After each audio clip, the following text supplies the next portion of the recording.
क्या सिख समुदाय के नाम पर डर की दुकान खोलने की चाल चली जा रही है? ये बात मैं क्यों कह रहा हूं, ये सवाल मैं क्यों उठा रहा हूं, ये भी जान लीजिए। क्योंकि अमेरिका में बैठकर राहुल गांधी ने 3 बड़े मुद्दे उठाए हैं। पहला मुद्दा, क्या भारत में सिखों को पगड़ी पहनने दी जाएगी? दूसरा मुद्दा, क्या सिखों को जो हाथ में कड़ा पहनते हैं क्या वो पहनने दिया जाएगा? और तीसरा मुद्दा, क्या एक सिख को गुरुद्वारे जाने दिया जाएगा? राहुल गांधी ये भी कह रहे हैं कि भारत में झगड़ा इसी बात का है। लेकिन राहुल गांधी का यह बयान आया तो 1984 तक के इतिहास के पन्ने खुल गए हैं व्यूअर्स। बीजेपी ने आरोप लगाया कि सिखों का नरसंहार करने वाली कांग्रेस पार्टी अब झूठ, भ्रम और प्रपंच रच रही है, सिखों को उकसाने की कोशिश कर रही है। लेकिन बड़ा प्रश्न यह है कि पहले जाति वाली जनगणना, फिर राज्यों के झगड़े की बात करना और इसके बाद अब सिखों की आजादी का मुद्दा उठाना क्या इशारा कर रहा है? आज इसी पर होगी देश की सबसे बड़ी पॉलिटिकल बहस। क्या राहुल की राजनीति फूट डालो की नीति पर चल रही है? एक तरफ राहुल गांधी आरक्षण पे सवाल खड़ा कर रहे हैं, दूसरी तरफ सिखों की बात कर रहे हैं। और सोचिए, हिंदुस्तान है ये, सिखों का देश है ये, उस देश में क्या सिखों को पगड़ी डालने के लिए कोई मना कर सकता है? किसकी ये मजाल होगी? राहुल गांधी ने ये क्यों बोला, किस लिए बोला? आज इसका विश्लेषण होगा।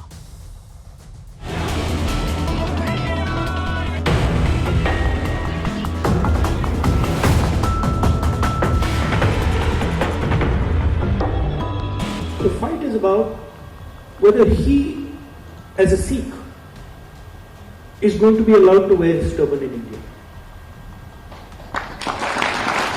Or he, as a Sikh, is going to be allowed to wear a kada in India. Or he, as a Sikh, is going to be able to go to Gurdwara. That's what the fight is about. क्या भारत में सिखों को पगड़ी पहनने दी जाएगी? क्या सिखों को कड़ा पहनने दिया जाएगा? क्या एक सिख को गुरुद्वारे जाने दिया जाएगा? इसी बात का झगड़ा है। राहुल गांधी का यह बयान शायद मोदी विरोधियों के गले भी नहीं उतरेगा, क्योंकि प्रधानमंत्री मोदी खुद कई बार दस्तार पहनकर गुरुद्वारे में मत्था टेक चुके हैं। मोदी कैबिनेट में 2-2 सिख मंत्री हैं। और तो और अफगानिस्तान में जब तालिबान ने पवित्र ग्रंथ ले जाने से रोका तो यही मोदी सरकार पूरे सम्मान के साथ गुरु ग्रंथ साहिब के स्वरूपों को अफगानिस्तान से भारत लाने में सफल हुई। His father's time, when a pogrom was carried out, 3000 हमारी कम्युनिटी के लोग in cold blood they were killed. This is a statement which deserves to be condemned. Pappu, ये वो वाली चीज नहीं है, ये कुछ और है. He is trying to incite my brothers who live outside the country. इनके केश काटने का, बाल काटने का काम हुआ था, इनका हत्या हुई थी, सिख बहन बेटियों के साथ हुआ तो कांग्रेस के राजीव गांधी जी के नेतृत्व के अंतर्गत हुआ। राहुल गांधी जी और पूरी कांग्रेस पार्टी को सिखों से और पूरे देश से माफी मांगनी चाहिए। और तो और राहुल गांधी के गुरु कहे जाने वाले सैम पित्रोदा से जब सिख दंगों पर सवाल पूछा गया था तो उन्होंने कहा था, हुआ तो हुआ। अब क्या है 84 का? बात तो करिए, आपने क्या किया 5 साल में, उसकी बात करिए। 84 में हुआ तो हुआ, 84 में हुआ तो हुआ, 84 में हुआ तो हुआ। लेकिन आज सबसे बड़ा सवाल है, क्या वाकई राहुल गांधी सिखों को उकसाने की सियासत कर रहे हैं, जैसा बीजेपी आरोप लगा रही है? आज इसी पर होगी देश की सबसे बड़ी बहस। राहुल की राजनीति, फूट डालो नीति। और अब वक्त है आर पार के सुप्रसिद्ध विश्लेषण का, राहुल की फूट डालो नीति का तथ्यात्मक विश्लेषण। फैक्ट नंबर 1, प्रधानमंत्री मोदी ने 2019 में करतारपुर साहिब कॉरिडोर का उद्घाटन किया था। 1984 के दंगों में हजारों सिख मारे गए। राजीव गांधी बोले, बड़ा पेड़ गिरता है तो धरती हिलती है। यह स्वर्गीय राजीव गांधी का बयान है। अब मैं बताऊं आगे फैक्ट नंबर 2 पे। प्रधानमंत्री नरेंद्र मोदी ने जलियांवाला बाग के नए स्मारक का उद्घाटन किया। अनदेखी का आरोप लगाते हुए बेअंत सिंह के पोते रवनीत बिट्टू कांग्रेस छोड़ बीजेपी में शामिल हो गए। यानी उन्होंने कहा कि मेरे साथ सलूक अच्छा नहीं हो रहा था। फैक्ट नंबर 3, मोदी सरकार के में मंत्री हरदीप सिंह पुरी और रवनीत सिंह बिट्टू दोनों पगधारी सिख हैं, पगधारी सरदार हैं, यानी पगड़ी धारण करते हैं। कांग्रेस में भारी अनदेखी के चलते कैप्टन अमरिंदर सिंह ने कांग्रेस को छोड़ा, उनका अपमान किया गया, ऐसी खबर आई। बढ़ता हूं मैं आगे। फैक्ट नंबर 4, 2022 में सिखों को किरपाण पहनकर फ्लाइट में भी सफर करने की मंजूरी मिली, जो मोदी सरकार ने दी। राहुल गांधी ने गुरु नानक देव की तस्वीर को अभय मुद्रा से जोड़ा, जिस पर सिख नाराज हुए, और यह फैक्ट है। अब मेरा आज का बड़ा प्रश्न क्या है? मेरा बड़ा प्रश्न यह है आज का कि क्या 1984 के दाग छुपाने के लिए राहुल ने भ्रम फैलाने की चाल चली है, या फिर वो डिवाइड की नीति अपना रहे हैं, यानी बांटों की नीति अपना रहे हैं और राजनीति कर रहे हैं? मेरे साथ बात करने के लिए कई मेहमान जुड़ेंगे। मेरे साथ अनुराग भदौरिया हैं, मेरे साथ मरजिंदर सिंह सिरसा साहब हैं, भारतीय जनता पार्टी के नेता प्रवक्ता। सत्य प्रकाश मिश्रा है मेरे साथ साजिद रशीदी हैं, मेरे साथ तहसीन पूनावाला कांग्रेस के जुड़ेंगे, मेरे साथ विवेक श्रीवास्तव लेफ्ट के जुड़ेंगे। आप तमाम लोगों का अभिनंदन है। अनुराग श्रीवास्तव, कितने आपके सिख मित्र होंगे, कितने सिख आपको जानते होंगे जो हाथ में करण नहीं डाल पा रहे और पग नहीं डाल पा रहे? बताइए एक का भी नाम। देखिए, मैं अनुराग भदौरिया हूँ, गलती से आपने श्रीवास्तव बोल दिया। जी, अनुराग भदौरिया बोलिए। हाँ, देखिए सवाल यह है कि इस देश के अंदर में अगर किसी ने भी नफरत की राजनीति की है तो भारतीय जनता पार्टी ने की है। हमेशा डिवाइड एंड रूल अगर किसी ने किया है तो भारतीय जनता पार्टी ने किया है। किसने बोला था यहाँ पे बटोगे तो कटोगे? किसने बोला यहाँ किसान धरने पे बैठे थे उनको खालिस्तानी कपड़े देख के पाकिस्तानी? किसने बताया था? इन्हीं के एमपी साहब हैं, कंगना रावत ने। मैं आपसे जो प्रश्न कर रहा हूं, मैं कह रहा हूं कि आपके कितने मित्र होंगे जो पग डाल के नहीं, इस समय पगड़ी मित्र होंगे जो पगड़ी जिनको नहीं डालने दी जा रही? वही मैं कह रहा हूं कि भारतीय जनता पार्टी, सुन तो लीजिए, वो देश के अंदर में जो नफरत की राजनीति भारतीय जनता पार्टी फैला रही है, जिस तरह की धर्म की राजनीति को जन्म दे रही है भारतीय जनता पार्टी। धर्म मेरा आस्था का विषय है, ये राजनीतिक विषय बनाना चाहती है। धर्म तो आस्था का विषय है, तो राहुल गांधी, मुझे आप बताइए, राहुल गांधी ने जो टिप्पणी करी वो देश के किस हिस्से में हुआ है? मैं कह रहा हूं लगातार बीजेपी सरकार ने किस सिख को बोला पगड़ी मत डालो, कड़ा मत डालो, गुरुद्वारे मत जाओ? किसानों को खालिस्तानी पाकिस्तानी कपड़े देख के नहीं पहचानने की बात हुई? किसान जो यहाँ पे जो किसान थे उनकी क्या मौतें नहीं हुई? क्या कंगना रावत ने नहीं बोला था कि यहाँ पे लाशें टंगी हुई थी, लड़कियों का रेप हो रहा था? कंगना रावत ने ये बोला था कि सिख पगड़ी न डाले? नहीं, एक सेकंड, इधर उधर की आप बात कर रहे हैं, मजिंदर सिंह सिरसा के पास जाना पड़ेगा। कब्रिस्तान किसने कहा? किसने कहा मंगलसूत्र मुजरे की बात किसने की? मैं पूछना चाहता हूँ आपसे।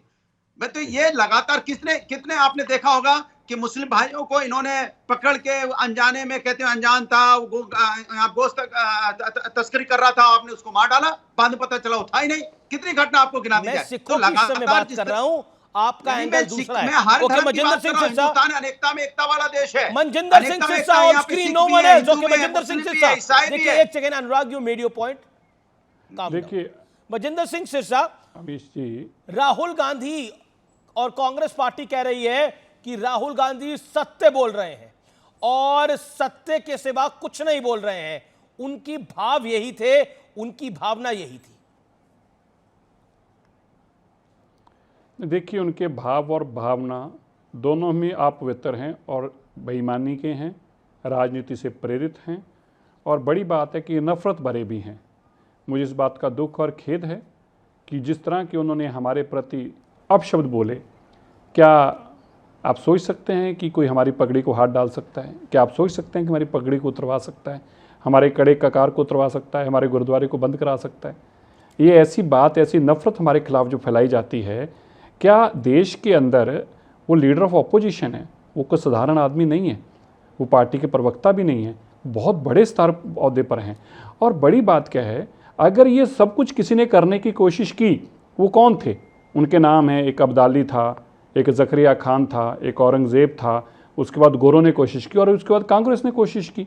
ये तो 1984 का कत्लेआम देख लीजिए, रकाबगंज गुरुद्वारे को ताले लगवा दिए थे।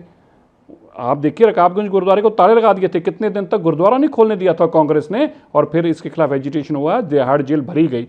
और दूसरी तरफ देश के प्रधानमंत्री, आप खुद ही दिखा रहे हैं अभी स्क्रीन के ऊपर, दस्तार सजा कर जाते हैं गुरुद्वारे में सिखों के प्रोग्राम में। और तो और जब सिंह साहिब गुरुद्वारा बंगला साहब के हेड ग्रंथी, अकाल पटना साहब के जथेदार उनके घर पर जाते हैं तो उन किरपानों को साथ लेकर जाते हैं, कोई हमें पूछने वाला नहीं था। आज हम जहाज के अंदर सबसे देश में अंदर अगर सबका लोगों का विश्वास किसी पे है तो सिख पे है। क्यों है? हम देश के अंदर वाहद 2% ऐसे लोग हैं जिनको अपनी कृपान जो अमृतधारी सिख हैं वो जहाज में भी ले जा सकते हैं। ये हमारा देश के अंदर सम्मान है। और हमारे खिलाफ जिस तरह के नफरती बयान कौन फैला रहे हैं? जिन लोगों ने हमारा कत्लेआम कराया, जिन्होंने श्री दरबार साहब के ऊपर तोप और टैंकों से हमला किया, हमारे अकाल तख्त साहब को गिराने का काम किया, और यहीं नहीं रुके, फिर जिन्होंने हमारा कत्लेआम किया उनको मंत्री बनाया, मुख्यमंत्री बनाया, फिर यहां नहीं रुके, जब वो जेलों में भी चले गए उनको फिर से कांग्रेस के साथ रखा। रवनीत बिट्टू, केंद्रीय मंत्री रवनीत बिट्टू कह रहे हैं कि राहुल गांधी दुश्मनों वाला काम करना चाह रहे हैं। रवनीत बिट्टू कह रहे हैं कि केंद्रीय मंत्री हैं रवनीत बिट्टू, भारतीय जनता पार्टी की सरकार में सिखों को देश के खिलाफ करने की साजिश है। ये बहुत बड़ा आरोप लगा रहे हैं रवनीत बिट्टू। विवेक श्रीवास्तव मेरे साथ है। विवेक श्रीवास्तव, किस सिख को पग डालने की इजाजत नहीं है? किसकी मजाल, किसकी हिम्मत इस देश के अंदर ऐसा करने की? किसको करा डालने की इजाजत नहीं है? और कौन से गुरुद्वारे बंद कर दिए गए हैं? हां, रकाबगंज गुरुद्वारा कांग्रेस ने जरूर बंद करा था कुछ समय के लिए, और दिल्ली के अंदर एजिटेशन हुआ था और तिहाड़ जेल 15,000 सिखों से भर दी गई थी, उसके बाद वो खुला था और बरजिंदर सिंह सिरसा थे मौजूद वहां पर। ये फैक्ट बता रहा हूं मैं आपको, जो मैंने अखबारों में पढ़ा हुआ। नहीं, बिल्कुल, मैं बिल्कुल इस बात से सहमत हूं। हम लोग बहुत छोटे थे और तब जो भी हुआ वो गलत हुआ। कांग्रेस ने अपनी गलती मानी, इसमें भी कोई दो राय नहीं है, और उसके बाद एक बड़ा योगदान दिया। पंजाब के अंदर कांग्रेस के फिर चीफ मिनिस्टर्स इलेक्ट होकर के फिर से आए, आवाम ने माफ़ किया उन गलतियों को जो कांग्रेस पार्टी से हुई थी। तो कहीं ना कहीं आगे बढ़ने की ज़रूरत है। और जब प्रधानमंत्री इस देश के डॉक्टर मनमोहन सिंह बने, और उसके पहले जब वो फाइनेंस मिनिस्टर बने, तो उन्होंने एक मैसेज दिया, उन्होंने यही कहा, the community needs to move forward now, और हमें आगे आकर के तरक्की करनी है, देश को आगे आकर के तरक्की करनी है। तो कहीं ना कहीं जो गलतियां होती हैं, भारत एक बड़ा देश है, बड़ा इतिहास है, पुराना तो इतिहास है, आगे जैसे, बढ़ना होगा। अगर हम जैसे पहले गलती हुई कांग्रेस से सिखों के केस में, आज राहुल गांधी से भी गलती हो गई है, आपको ऐसा लग रहा है? नहीं, ऐसा नहीं है कि राहुल गांधी से गलती होगी, मैं इस तरह से नहीं कहूंगा। लेकिन अगर आप इस स्पिरिट को इस तरीके से देखिए, इस देश के अंदर एक कल्चर सा बन गया है। मैं आपको बताऊं, आप 500 साल पहले जाएंगे, 1000 साल पहले जाएंगे, किसने किसको मारा, किसने किसका घर तोड़ा, और उसके बाद ला करके जो प्रेजेंट पॉपुलेशन है उसके बीच में डिवीजन फैलाओ और आपस में लोग लड़ें। ये जो आरएसएस और संघ का नैरेटिव है, ये गलत है। आरएसएस पहले तो मुझे ये क्लैरिफाई कर दे कि उनके हिसाब से सिखिज्म एक अलग रिलीजन है या नहीं, वो नहीं मानते। उनके हिसाब से उन्होंने सिखिज्म को एक सबसेट माना हुआ हिंदुइज्म का। पहले तो इसको वो क्लैरिफाई करें कि what is the status of Sikhism according to Sangh and BJP. बाकी बातें तो मैं इनसे बाद में करूंगा। देखिए, मैं आपसे प्रश्न पूछा हूं, राहुल गांधी ने ये जो टिप्पणी करी, आप उस टिप्पणी से सहमत हैं या नहीं है? हाँ बोलिए या ना बोलिए, या बोलिए राहुल गांधी ने गलती कर दी है। ये नहीं, देखिए,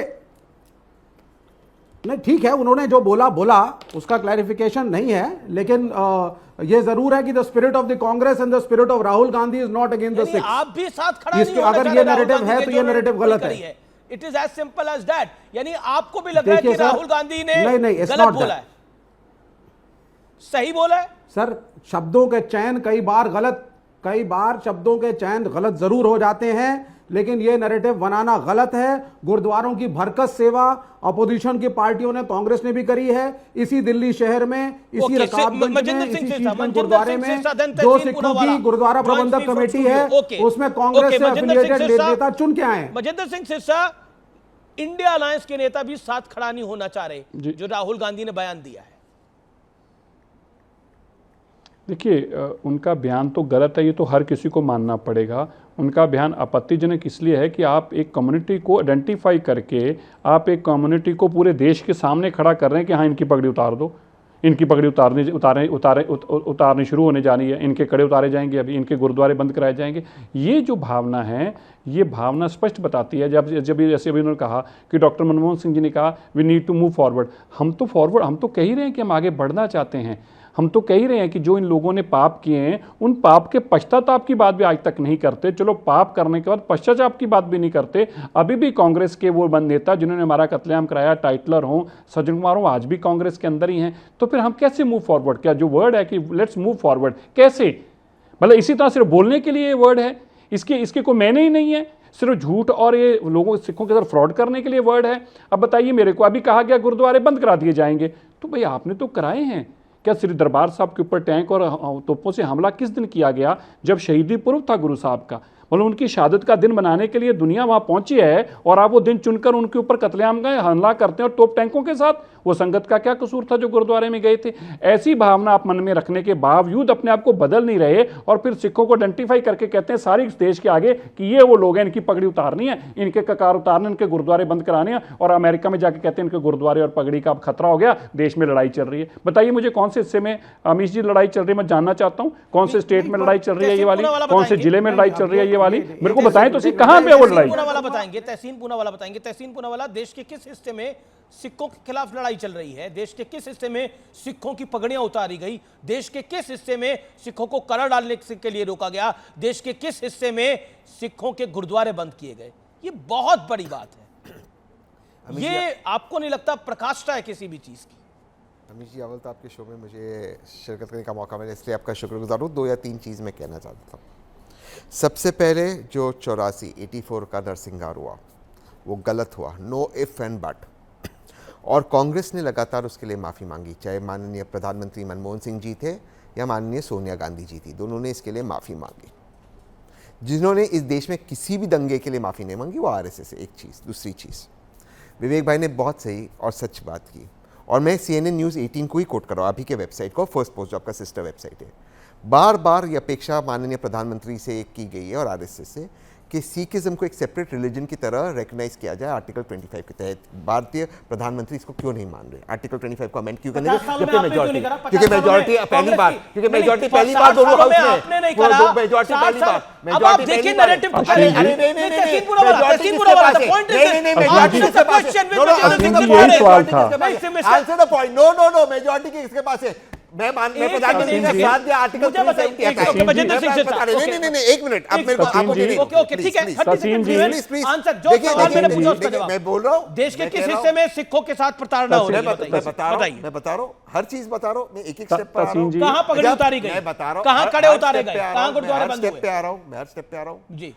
मैं मानता हूं कि आज हमारे सिख भाई के साथ इस वक्त कोई भी हिंसा नहीं हो रही, लेकिन यही हमारे सिख भाई जब सड़क पे थे, जब ये किसान आंदोलन में रुके हुए थे, गुंडा मवाली करते कील लगाया गया था, कील लगाए गए थे। अमीश जी, वो दिन ना मैंने भूला है ना आपको भूलना चाहिए। हमारे सिख भाई का जो जीन्स पहनते, कहते इनके पास जीन्स कहां से आया? ये पिज्जा खाते किसान नहीं है। क्या कहा गया था हमारे सिख भाइयों को? और ये पूछा गया था, अमीश भाई आज मुझे रोकना मत आपके शो में, अमीश भाई आज मुझे रोकना मत इनको एक्सपोज करने में, इन फर्जी आरएसएस वालों को एक्सपोज करने में, प्लीज मुझे आज रोकना मत।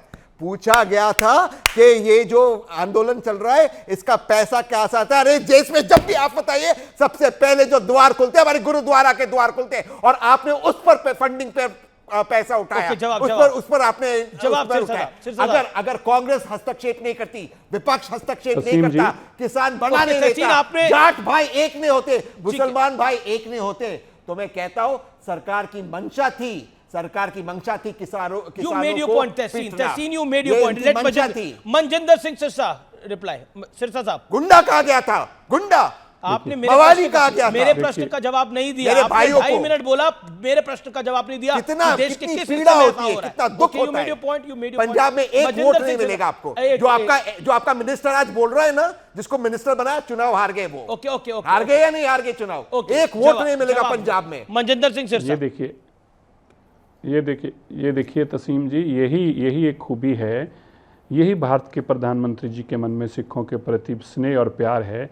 जो उन्होंने कहा कि हमारा कैंडिडेट चुनाव हार गया, कोई एमपी जीता ही नहीं, लेकिन प्रधानमंत्री ने कहा चाहे राज्यसभा में लाना पड़े, लेकिन सिख का पार्लियामेंट हाउस में, राज्यसभा में बैठना, मंत्री बनना, चाहे हरदीप पुरी जी हमारे मंत्री थे, लेकिन 2014 के चुनाव लड़े थे, 2019 में चुनाव लड़े थे, 24 में नहीं लड़े, लेकिन बिट्टू को इसलिए लाया गया कि पंजाब से चाहे कैंडिडेट हार गया है लेकिन मंत्री बनना चाहिए। दूसरी बात अभी जो उन्होंने कही, देखिए यही इन्होंने एक शरारत की है, और यही इन्होंने कल राहुल ने शरारत की है।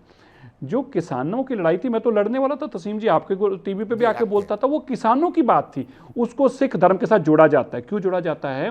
ताकि ये माहौल इनके खिलाफ नफरत का खड़ा किया जाए। और ये पहली बार नहीं खड़ा किया जा रहा, 1980 के दशक में इसी तरह खड़ा किया गया, फिर हमें मारकर चुनाव भी जीता गया। और यहां तक कि देश के प्रधानमंत्री मंच पर खड़े होकर बोल रहे थे कि जब बड़ा पेड़ गिरता है धरती हिलती है, मतलब जो सिखों को मारा गया ये जस्टिफाइड है, ये गलत नहीं है, बिल्कुल इनका मरना तय था क्योंकि बड़ा पेड़ गिरा था। मेरा कहना है कि जो आप लोगों ने इतने हमारे ऊपर तशद्दुदें की, इतनी हमारे ऊपर जातियां की, और उसके बाद भी आपके बोलों में अंतर नहीं आया, आज भी आप हमारे खिलाफ ऐसी सिचुएशन राइज कर रहे हैं जिससे हमारे खिलाफ नफरत बढ़े। अमेरिका कनाडा के अंदर एक मैसेज आए कि सिख वहां मारे जा रहे हैं, उनकी पगड़ी उतारी जा रही है, ये नैरेटिव बिल्ड करके आप एक कम्युनिटी को साइडलाइन कर रहे हैं, कम्युनिटी को आइडेंटिफाई करके सारी कम्युनिटी के खिलाफ उसको खड़ा कर रहे हैं। यही हमारा तसीम जी ऐतराज है। और मैं एक बात मानता हूं, देखिए आप तो एक कांग्रेस के स्पोक्स पर्सन नहीं, आप तो एक इंडिपेंडेंट रॉप पर आए हैं, तो आपको ये तो मानना चाहिए, आप उनके शब्दों को गलत इतना तो सिरसा भाई, आप भी उस लड़ाई में थे, मैं पूरी इस बात को अग्री करता हूं। मेरे पे हरियाणा में केस हुआ, डीएम कहता है जो हमारे किसान प्रोटेस्ट करते सर फोड़ा जाए, सर फोड़ा जाए। जिस सर पे हम पगड़ी बांधते उसको फोड़ने की बात हुई थी डीएम, वो मैंने ट्वीट किया था, आपने भी शायद देखा था। नहीं, ये जो सरकार है, ये माइनॉरिटी विरोधी सरकार है, ये हर माइनॉरिटी विरोधी सरकार है। मणिपुर में रॉकेट्स गिर रहे, मुसलमान माइनॉरिटी है, दलित माइनॉरिटी विरोधी है, ये एंटी माइनॉरिटी विरोधी सरकार है। और इनको मैं हिदायत देता हूं, छोड़ दीजिए, वरना जो हालत बीजेपी की पंजाब में हुआ वही नीतीश बाबू का बीजेपी बिहार में होगा। छोड़ दीजिए। 550 साल हुए थे, माफ करिए, 550 साल हुए थे का कार्यक्रम हुआ था जिसमें प्रधानमंत्री भी गए थे, नीतीश कुमार भी गए थे। जी। मतलब क्या आपको लगता है राहुल गांधी बेचारगी में ये बात बोल गए हैं, गलती से ये बात बोल गए हैं, या प्लानिंग के साथ बोले हैं? राहुल गांधी बहुत प्लानिंग के साथ ये बात कह के गए हैं। वहां ऐसा कह के सिख संप्रदाय के बीच उन्होंने एक दहशत की राजनीति फैलाने की कोशिश की है, जो चुनाव के पहले कह रहे थे कि ऐसा हुआ तो देश में आग लग जाएगा, ऐसा हुआ तो मोदी जी को लोग डंडा से पीटेंगे। आज वो सिख संप्रदाय जो एक बहुत महान संप्रदाय इस देश का है, उसका सम्मान है, उन्होंने इस देश की उनकी पगड़ी की बात कह के विदेशी धरती पर भारत की पगड़ी को उछालने का काम किया है। राहुल गांधी जी ने गैर जिम्मेदाराना बयान बहुत प्लान के साथ दिया जी, वो बीच में नहीं बोले, उन्होंने सुना, ये क्या तरीका है? उनको हम 1 मिनट भी नहीं सुनेंगे। ये जो पगड़ी उछालने का काम किया है, चूंकि राहुल गांधी जी को इस देश ने 3 बार लगातार नकार दिया, बड़ी मुश्किल से 99 पे आए, तो अब वो हिंसा की राजनीति, नफरत की राजनीति, वह मनस्यता की राजनीति, फूट डालो तोड़ो की राजनीति को समर्थन में खड़े हुए हैं। क्योंकि आग लगाने की बात इस देश में, अरे यार विवेक, या तो आप सुन लीजिए, हिंसा मत फैलाइए, बोलने दीजिए, आपकी बारी आएगी तो आप बोल लेना ना। मैं सुन रहा हूं। हाँ, तो जो हिंसा की राजनीति उनके मन में, पहले बता दीजिए ना आप क्या मानते हैं। अरे यार, ये विवेक ये ठीक नहीं है तरीका। मैं जब भी बोलता हूं आप कूद पड़ते हैं। बोलिए सर, मैं कुछ कह नहीं रहा हूं। ये जो पगड़ी उछालने की कोशिश उन्होंने विदेशी धरती पे की है, मैं मानता हूं कि इस देश में वो उनका सफल प्रयास नहीं होगा, वो उसमें असफल फिर करार दिए जाएंगे। क्यों? क्योंकि उनके माथे एक दाग लगा हुआ है पहले भी उन पार्टी पर कि 3000 सिखों को दिल्ली के दंगे में मार दिया गया।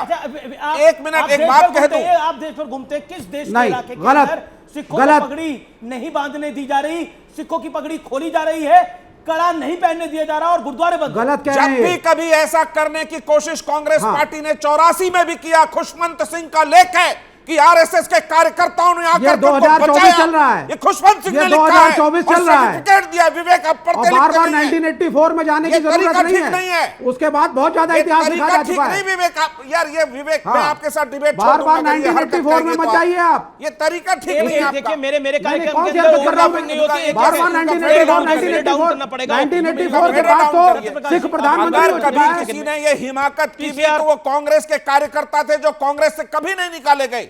सज्जन कुमार को कभी नहीं निकाला कांग्रेस ने, टिटलर को कभी नहीं निकाला कांग्रेस ने, कोई सजा नहीं दी।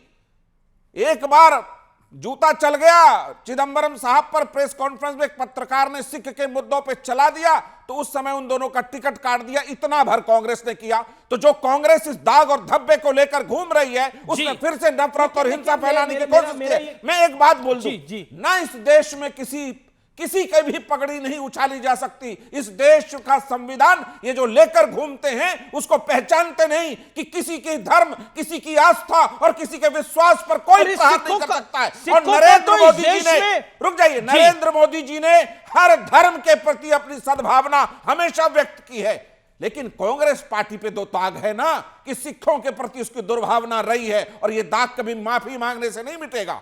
आपको विश्वास जीतना था, आप कहते विदेश की धरती पर जाके भारत की पगड़ी उछाली उन्होंने ये कहकर। आपको क्या लगता है विदेश इसलिए जाते हैं क्योंकि हिमंता बिस्वा शर्मा कह रहे हैं कि भारत की बदनामी करने के लिए जाते हैं? विदेश की धरती पर लगातार वो भारत को बदनाम करते रहे, कैम्ब्रिज गए, वहां बदनाम किया। आपकी राय क्या है विदेश में? मेरी एकमात्र राय है कि वो कुछ गलत सलाहकारों के बीच बैठते हैं, जैसे सैम पित्रोदा, जिन्होंने 84 के दंगे के बारे में कह दिया हुआ तो हुआ। ठीक है, वैसे लोग सलाहकार हैं तो राहुल गांधी डूब रहे हैं और डुबा ही देंगे उनको।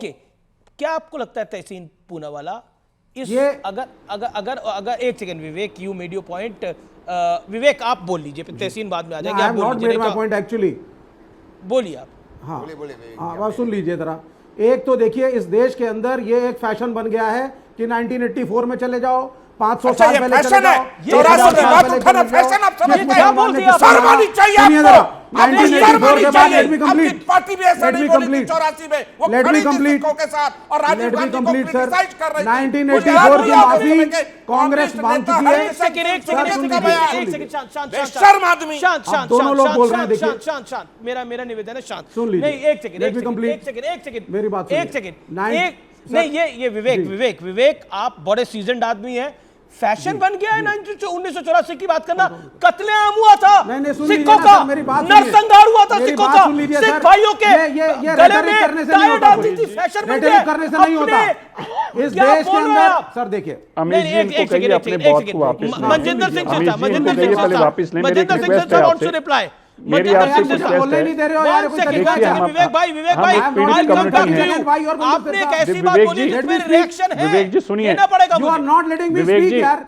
विवेक जी, विवेक जी एक बात सुनिए। विवेक जी, किसी के जख्मों को इस तरह से नहीं कुरेदना चाहिए। मैं विवेक जी आपसे एक आग्रह करता हूं, देखिए आप कई बार बोलते बोलते गलत निकल जाता है, लेकिन आपको एक बात समझनी चाहिए। आप कम्युनिटी को इतना बात है, मेरी सुनिए सही, मैं आपको कुछ गलत नहीं, मैं विवेक जी केवल ये कहना चाहता हूं कि जो आपने वर्ड यूज किया ना, ये बहुत इनएप्रोप्रिएट है। ये कहना कि 1984 का सिख, मेरा पूरा स्टेटमेंट नहीं आया था, मुझे लगता है गलत है। आपको मेरे को काट दिया एंकर ने। नहीं, पूरा नहीं, अधूरा ही गंदा था, अधूरा ही गंदा था, पूरा बोलना नहीं चाहिए आपको। अधूरा ही बहुत गंदा था, ये अधूरा ही बहुत गंदा था, अधूरा ही गंदा था, इसलिए आपको बोलना नहीं चाहिए। ये अधूरा ही बहुत गंदा है। नहीं, I was not allowed to speak completely, I was cut off by the anchor. मेरे पूरे स्टेटमेंट को बोलने नहीं दिया गया है। ठीक है, आप बोलिए। और आप सिलेक्टिवली अगर कोट करके इस तरह की स्टेटमेंट बोलेंगे, मैं नहीं सुनने वाला हूं। पूरा स्टेटमेंट यह है कि पूरा इतिहास सुनिए पहले आप। 1984 के बाद कांग्रेस ने माफी मांगी है। 1984 के बाद कांग्रेस ने एक सिख प्राइम मिनिस्टर बनाया है। सर आप सुनिए पहले। विवेक जी, मैं आपको बार कांग्रेस को बदनाम करने के लिए 1984 में जाते हैं, उसके बाद जो क्षमा याचना हुई है। लेकिन आपने बोला फैशन बन गया 1984 के दंगों की बात करना। यू आर नॉट लेटिंग मी। दंगों की बात करना फैशन नहीं है, किस तरीके से तथ्य है सर। फैशन नहीं है, आप उसको सुनिए मेरी बात। मैं बार बता चुका हूं, गलत शब्द था। आप मेरे को शब्द को वापस ले लीजिए। नहीं, आप मुझे 30 सेकंड दीजिए पहले। मैंने किस कंटेक्स्ट में कहा था मैं बता देता हूं। हाँ विवेक, ऐसे नहीं। हाँ, मैंने ये शब्द इस कंटेक्स्ट में कहा था कि मिस्टर मिश्रा जो यहाँ बैठे हुए हैं, इनके पास जब तथ्य नहीं होते हैं, मात्र कांग्रेस को बदनाम करने के लिए एज अ फैशन ये कई तथ्यों को यूज करते हैं। उनमें से एक ये भी है, because it doesn't have facts. Doctor Manmohan Singh को उसका प्रधानमंत्री बनाया गया, बूटा सिंह होम मिनिस्टर बने, इसके पहले ज्ञानी जायल सिंह टोकनिज्म करके 84 के दंगे को रफा-दफा करना चाहते हैं डॉक्टर मनमोहन सिंह। एक सेकंड, लेट हिम विवेक को 30 सेकंड और देते हैं। Then Manjinder Singh Sirsa come then Sajid Rashidi. Sardar Manmohan Singh ji token prime minister. Let me speak. Gurdwara Prabandhak committee जो दिल्ली की है, उसके अंदर कांग्रेस के कैंडिडेट जीतते आए हैं। सिरसा साहब बताइए, जीतते आए हैं कि नहीं जीतते आए हैं? जब सिख आवाम ने कांग्रेस को माफ किया, कैप्टन अमरिंदर सिंह की सरकारें नहीं, उसी पंजाब के अंदर कांग्रेस की सरकारें नहीं, तो आज खड़े होकर के वापस खड़े मुर्दों को कुरेदना और सिर्फ एक डिविजिव पॉलिटिक्स करना धर्मों के बीच में, यह कहां तक की सही बात है? आप मुझे बताइए जरा। दूसरी बात आज जो उन्होंने कही, आप मुझे बताइए, जब यहां हिंदू राष्ट्र की मांग बीजेपी करती है, तो वहां खड़ा होकर के एक अलगाववादी कहता है, why can't I technically demand Khalistan.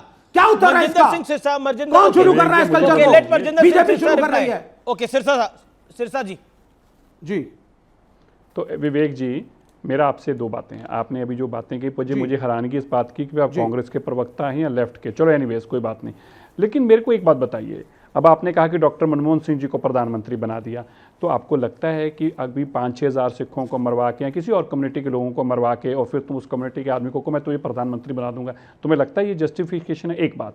दूसरी बात, डॉक्टर मनमोहन सिंह जी तो एक नाम के प्रधानमंत्री थे। आपने इससे पहले 75 साल में कौन से ऐसे प्रधानमंत्री देखे हैं जिनका अध्यादेश पाड़कर एक स्कूल जाता बच्चा फेंक दे क्लब के अंदर, ये मैंने फेंक दिया प्रेस क्लब के अंदर, आप ऐसे प्रधानमंत्री बनाया?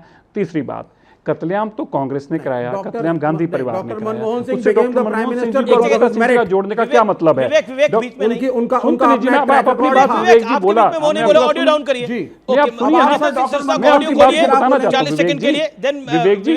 विवेक जी सुनिए, विवेक जी एक ही मैं 10 सेकंड में खत्म। विवेक जी, क्या आपको लगता है ये बात अच्छी थी कि श्री दरबार साहब के ऊपर तो टेम्पो में हमला किया जाए, 8,000 सिखों को मरवाया जाए और फिर राजीव गांधी दिल्ली में बोट क्लब में खड़े होकर कहें कि जब बड़ा पेट? बिल्कुल गलत था, मतलब सिखों का मरना जस्टिफाइड है? आपको लगता है जब गलत था तो आज तक भी सज्जन कुमार जगदीश टाइटलर तो उसी कांग्रेस के अंदर हैं, जिन्होंने जो हमारे कातिल हैं वो तो आज भी कांग्रेस के अंदर हैं। तो फिर आप बताइए, ये नफरत भरी कांग्रेस की राजनीति जो सिखों के प्रति है, क्या आप इसको जस्टिफाई करते हैं?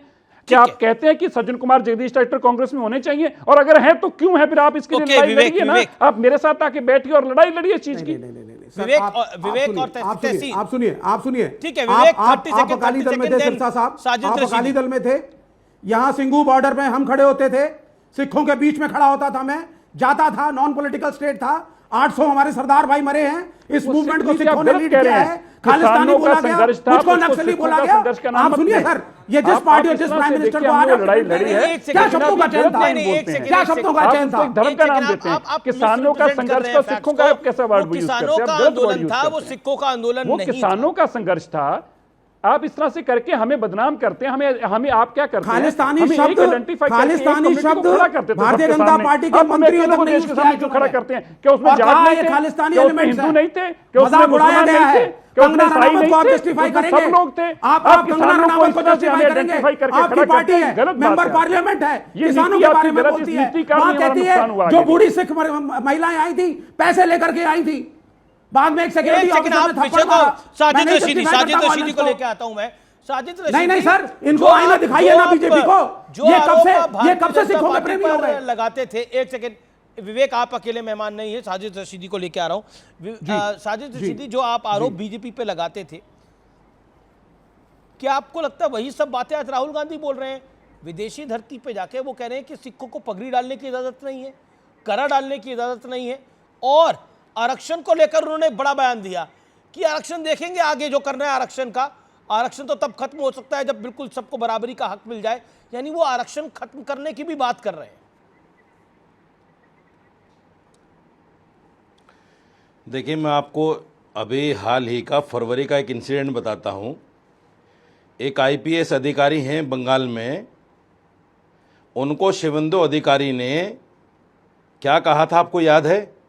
उनको खालिस्तानी कहा था, और उस अधिकारी ने, जसप्रीत सिंह नाम है उनका, उन्होंने बाकायदा विरोध प्रदर्शन किया कि मैं पगड़ी पहना हुआ हूं इसलिए आप मुझे खालिस्तानी कहेंगे। ये इनकी सोच को दर्शाता है। किसानों की बार बार बात आती है, किसानों को खालिस्तानी कहने वाले यही तो लोग थे। सिख इनके नज़दीक खालिस्तानी है, मुसलमान इनके नज़दीक पाकिस्तानी है। जो देश की माइनॉरिटी हैं उन पर इस तरह से हमले करना इनका फैशन बन गया है। आप देखिए, कंगना की फिल्म का विरोध करते हुए एक सिख समुदाय के लोगों ने क्या कहा कि हमारे पंथ को इन्होंने आतंकवादी कहा है। यह दैनिक भास्कर की रिपोर्ट मैं आपको बता रहा हूं, मुंबई की रिपोर्ट है। कंगना ने इनके पंथ को आतंकवादी कहा है, तो उनको माफी मांगनी चाहिए। तो इस तरह के बयान जब ये लोग देते हैं सिखों के लिए, तो आप क्या कहेंगे? क्या राहुल गांधी को सिर्फ यही बोलना चाहिए? नहीं, मुझे एक खालिस्तानी कहना क्या पगड़ी उछालना नहीं है? मौलाना साहब, एक बात, खालिस्तानी कहना क्या पगड़ी उछालना नहीं है? आपको देश के किस हिस्से में बताइए सिखों को गुरुद्वारे जाना अलाउड नहीं हो रहा? बताइए, देश के किस हिस्से में वो अपनी पग धारण नहीं कर सकते? देश के किस हिस्से में वो कड़ा नहीं डाल पा रहे हैं? बताइए। आप मुझे एक बात का जवाब दे दीजिए। 1984 के दंगे में सोनिया जी ने और कांग्रेस के बड़े सब नेताओं ने माफी मांगी है, मीडिया में आकर माफी मांगी है, और फिर बार बार 1984, फिर बार बार 1984। आप प्रधानमंत्री जी से कहिए कि 2002 के दंगे के लिए माफी मांग लें, मांगेंगे माफी 2002 के दंगों के लिए? जब सीएम थे गुजरात में, कभी नहीं राशिद जी, कभी है हिम्मत इनमें, मजेंद्र सिंह सिरसा, इनमें है हिम्मत, ठीक है साजिद रशीदी, इनमें नहीं हिम्मत है। ये कांग्रेस ही है, ये कांग्रेस ही है। सुनिए, अरे सुनिए भाई, कभी सुनिए भाई, सुनिए बोला आपने बोला आधे घंटे के बाद बोला हूं, सुनिए ना, मैं आपसे सवाल किया तो आपको जवाब देना जरूरी है। हाँ, मैं आधे घंटे के बाद बोला हूं, सुनिए। एक सेकंड राशिद जी सुनिए। राशिद जी कभी माफी नहीं मांगी। डॉक्टर मनमोहन सिंह जी तो हमारे अपने, वो तो सिख थे, उनकी माफी मांगने की क्या बात है? वो तो देश के लिए, देश के प्रधानमंत्री और हमारे सिख थे। सिख ने तो उन्होंने तो हमें हमेशा ही हमारे साथ खड़े थे। बात तो थी कि जिसने गांधी परिवार ने कत्लेआम कराया, क्या उन्होंने कभी आज तक माफी छोड़ी? मैं तो कह रहा हूं वो कांग्रेस को अपने घर में बिठाकर बैठे, उन कांग्रेसियों को। आज भी सज्जन कुमार उनकी पार्टी के लीडर हैं, आज भी जगदीश टाइटल उनकी पार्टी के लीडर हैं, आज भी जो कमलनाथ है उनकी पार्टी के लीडर हैं। हमारे कत्लेआम वालों को तो अपने साथ बिठाते हैं और बिठाकर कहते हैं ये हमारे दोस्त हैं। और दूसरी बात आपने अभी कही, मुझे बहुत अफसोस है, बहुत दुख है, मुझे बहुत अफसोस है। राशिद जी हमारी राशिद जी हमारे सुनिए, आपको खाली खेद होने का बाकी को भी होता है। आप ऐसी पार्टी का समर्थन कर रहे हैं, ऐसे लोगों का समर्थन कर रहे हैं। राशिद जी मैं कर रहा हूं ना, मैं आपको क्यों कर रहा हूं? राशिद जी सुनिए ना, आप सुनने दिए, आप सुनने के आदि नहीं है। हम इसलिए कर रहे हैं, जब अफगानिस्तान में हमारे सिखों को भगाया गया, हमारे गुरु ग्रंथ साहिब महाराज जी के स्वरूपों को लेकर हमें वहां से आना पड़ा, तब इस भारत के प्रधानमंत्री ने ही वहां पे नड्डा जी रिसीव करने के अफगानिस्तान से हमें निकाल दिया गया।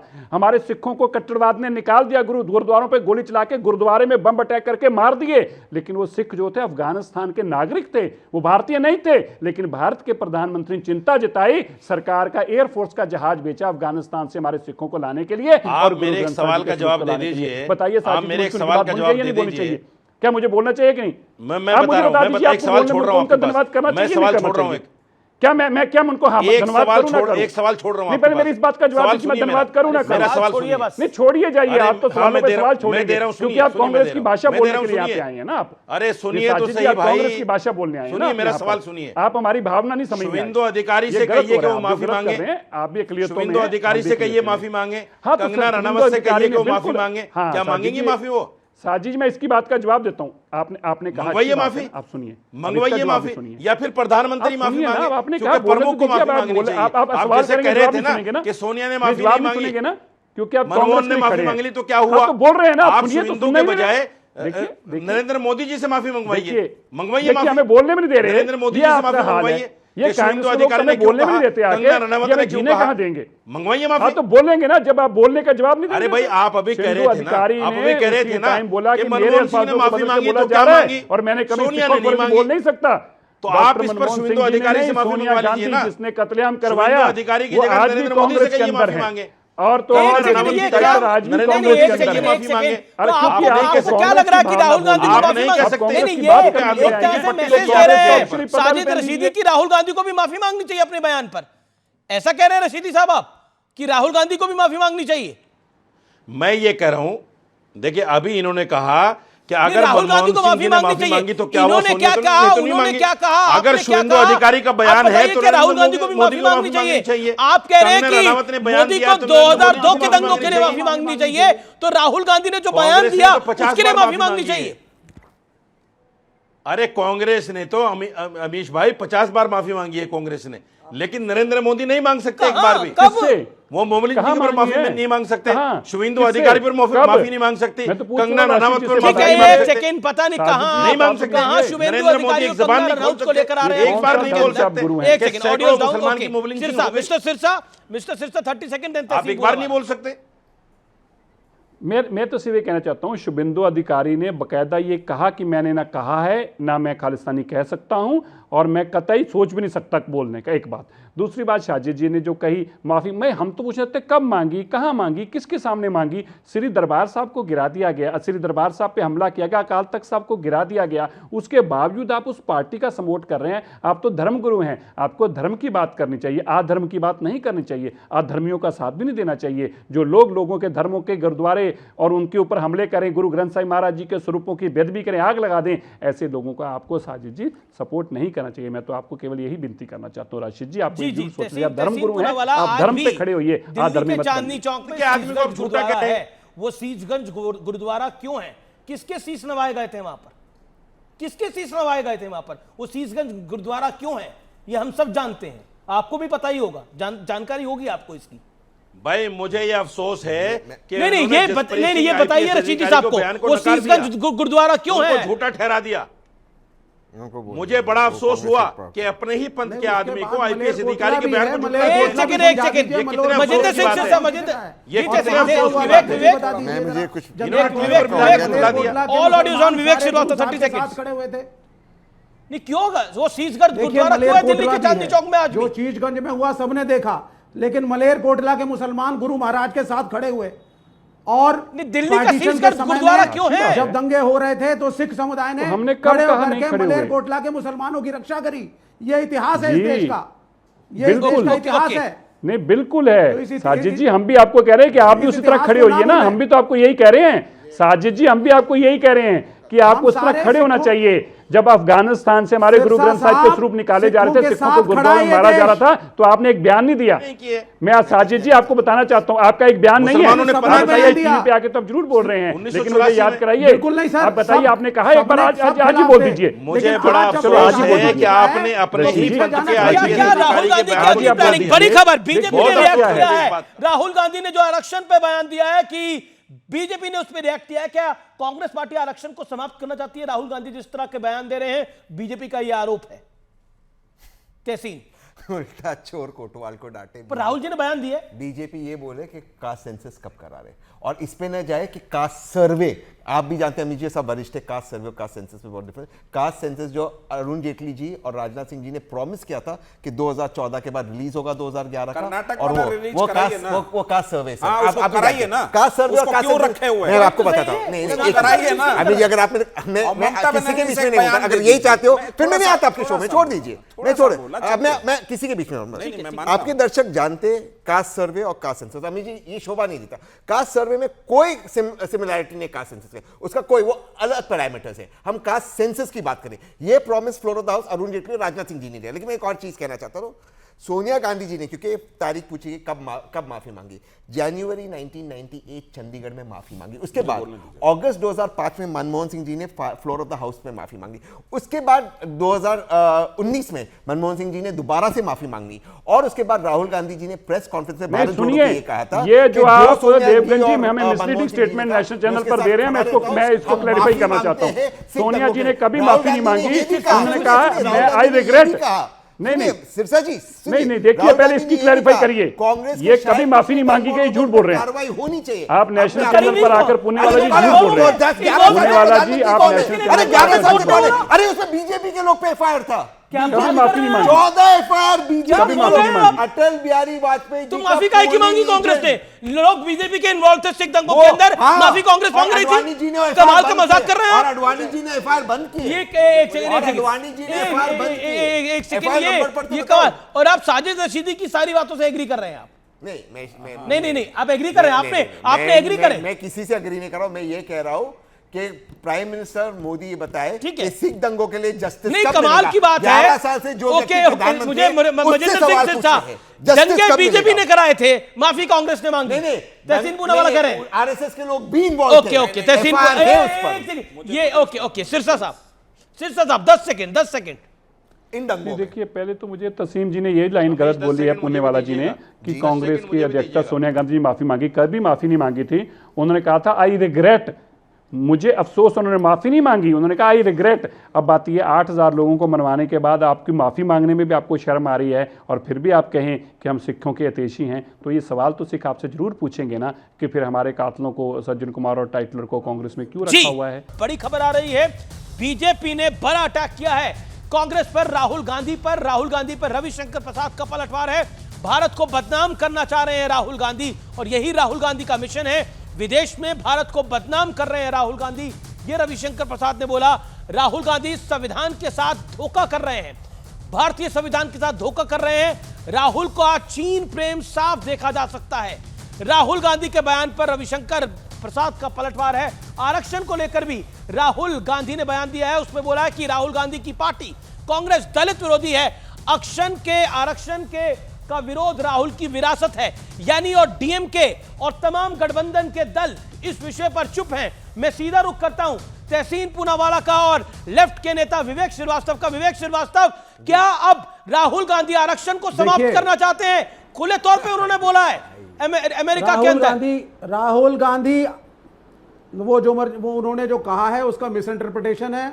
हमारा बड़ा क्लियर फंडा है इंडिया अलायंस में, Congress party and India alliance as a whole, हम रिजर्वेशन के साथ हैं, कास्ट सेंसस के साथ हैं, उसको करवाएंगे। दूसरी बात और सुन लीजिए, अभी तक था मतलब राहुल गांधी कोई भी बात को समझा नहीं पा रहे हैं, वो कहना कुछ चाह रहे हैं और हो कुछ रहा है। एक सेकंड, सत्यप्रकाश मिश्रा, नहीं ये वो ठीक है, कह रहे हैं ये लोग नहीं समझना चाह रहे हैं, ये उनके पिछलग्गू बन करके कम्युनिस्ट पार्टी अब रहना आप बता दीजिए ना। राहुल गांधी जीएम शाहीन आपके नेता कश्मीर में कह रहे हैं कि अफजल गुरु को लटकाना गलत था। जिसका मैं नाम लूं उसी का ऑडियो बहुत खराब है आपकी। राहुल गांधी जो कह रहे हैं वो वास्तव में वही कहना चाह रहे हैं, चाहे वो मसला चीन को लेकर हो, चाहे आरक्षण को लेकर हो, चाहे सिख संप्रदाय की पगड़ी को उछालने को लेकर हो। राहुल गांधी क्लियर कह रहे हैं चीजों को, ये लोग समझना नहीं चाह रहे हैं। लेकिन हमारी जो पार्टी एनडीए की सरकार है वो राहुल गांधी के मंसूबे को समझती है और उसका प्रतिकार करती है।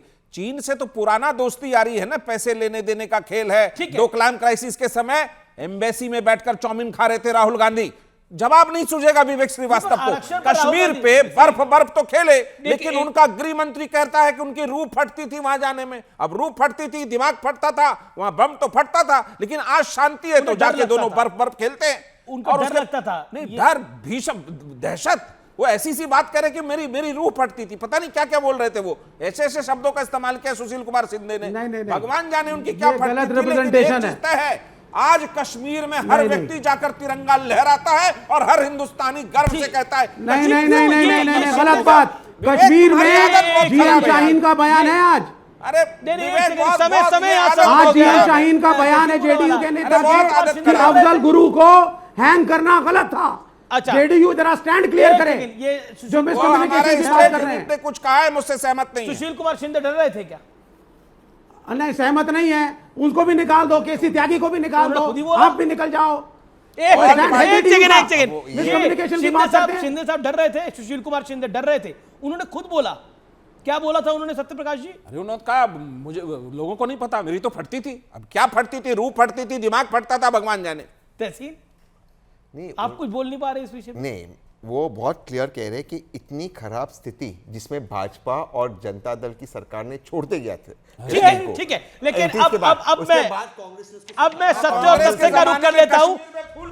अब मैं सत्य और तथ्य का रुख कर लेता हूं। जब मराठा सेना अहमद शाह अब्दाली को रोकने के लिए उसके सामने खड़ी थी, तो मराठाओं के पीछे चट्टानों की तरह सिख भाई खड़े थे। ये वो सिख समुदाय है जहां गुरुओं ने धर्म ध्वजा की रक्षा के लिए अपने शीश कटा दिए, लेकिन मुगलों के आगे वो झुके नहीं। सेवा जिसका धर्म है, रक्षा करना जिसका कर्म है। ऐसे सिख समुदाय के लिए श्रीमान राहुल गांधी कह रहे हैं कि क्या भारत में सिखों को पगड़ी पहनने दी जाएगी? क्या सिखों को कड़ा पहनने दिया जाएगा? क्या एक सिख को गुरुद्वारे जाने दिया जाएगा? भारत में इसी बात का तो झगड़ा है।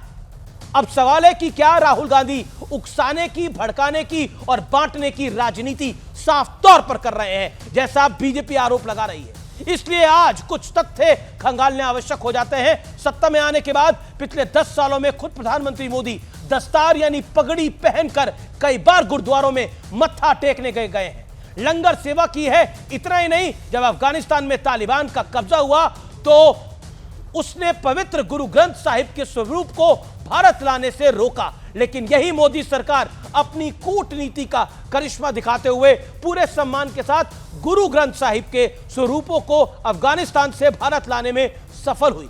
इतना ही नहीं, सिखों की आस्था के बड़े केंद्र श्री करतारपुर साहिब को, जो पाकिस्तान में मौजूद है, वहां भारत के सिख नहीं पहुंच पाते थे, लेकिन मोदी सरकार ने सिखों की आस्था का सम्मान करते हुए पाकिस्तान को कॉरिडोर बनाने के लिए कन्विंस किया और 2019 में खुद प्रधानमंत्री मोदी ने करतारपुर कॉरिडोर का उद्घाटन किया, साथ ही दर्शन के लिए जाने वाले पहले जत्थे को रवाना किया। इसके बाद 2020 में प्रधानमंत्री मोदी ने श्री हरमिंदर साहिब के लिए FCRA को मंजूरी दी, जिसका नतीजा यह हुआ कि विदेश में बैठे श्रद्धालु भी श्री हरमिंदर साहिब को लंगर और सेवा के लिए दान भेजने लगे। यही नहीं, सिख समुदाय की मांग को सिर माथे रखते हुए मोदी सरकार ने 2018 में लंगर आइटम्स पर से GST यानी गुड्स एंड सर्विसेज टैक्स को हटा दिया। आज अमेरिका में बैठकर राहुल गांधी भले ही खुद को सिखों का हिमायती दिखाने की कोशिश कर रहे हो, लेकिन शायद 4 दशक पहले 1984 में सिखों के साथ हुए नरसंहार को वो भूल गए हैं, जब स्वर्गीय राजीव गांधी के शासन के दौरान हजारों सिखों को निर्ममता से मार डाला गया था। सिख समुदाय इंसाफ की गुहार लगाता रहा, दोषियों को सजा दिलाने की अपील करता रहा, लेकिन इन्हें इंसाफ मिलने का सिलसिला मोदी सरकार के दौरान साल 2018 में हुआ, जब दोषियों को न्याय के कटघरे में खड़ा किया गया और इसके बाद मोदी सरकार ने पीड़ितों के लिए मुआवजे का ऐलान भी किया। और यह सत्य और तथ्य है।